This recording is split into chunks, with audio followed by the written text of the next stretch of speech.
Hi, I'm Nicole Aaronson. I'm a pediatric otolaryngologist, also known as an ear, nose, and throat surgeon. In my last video, I talked to you about what tonsils are and why they might need to be removed. Today, I want to talk to you about the surgery to remove them, also known as a tonsillectomy. Tonsillectomy can be done several different ways. It can be what is called an intracapsular tonsillectomy or an extracapsular tonsillectomy. An intracapsular tonsillectomy might also be referred to as a subtotal tonsillectomy or even a tonsillotomy, while a extracapsular tonsillectomy might be referred to as a total or a traditional tonsillectomy.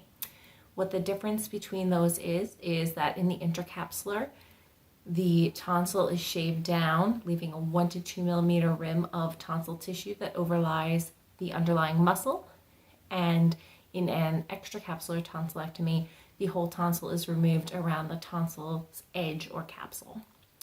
The difference between these is typically an easier recovery for the intracapsular tonsillectomy and a lower risk of bleeding. The disadvantage of the intracapsular tonsillectomy is that there can potentially be a little bit of regrowth. Most patients who have a little bit of tonsil regrowth don't have a return of their symptoms, and so they don't necessarily have any further intervention for that. When we think about how a tonsillectomy is done, it can be done with a knife called cold steel, with a coblator, or with electrocautery, usually called a Bovie tonsillectomy.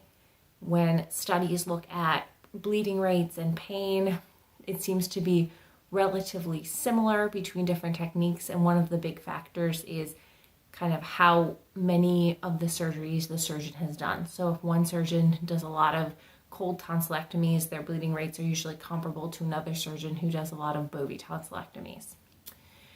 When you're thinking about your child having a tonsillectomy, there's a couple of things to keep in mind during the recovery period. The two big things to look out for are bleeding and dehydration. A speck of blood might be okay, but any significant amount of blood, like a teaspoon or more, would be considered abnormal and would be a reason to call your surgeon or go to the emergency room. Dehydration can occur because there tends to be a significant sore throat after tonsillectomy, and so I always encourage my patients, even if they're sore, to kind of keep drinking, because the more dried out they get, the harder it is to drink. Discomfort in the throat and pain radiating to the ears usually is worse about day 3 to 5 after surgery and then gets better after that, whereas the bleeding risk is worse kind of 7 to 10 days after surgery. So if your child's going to have a tonsillectomy, you probably want to do that a couple weeks before you think about traveling anywhere. This is, I think, the second most common surgery in the US, so it's something done fairly frequently, but it still is a surgery with risk factors, so you want to make sure that you're doing it in a place that you're comfortable and that there is a good reason to be proceeding with surgery. So when you think about a tonsillectomy, whether it is an intracapsular or an extracapsular, things to watch out for in the post-operative period are keeping pain under control to avoid dehydration and also watching out for bleeding.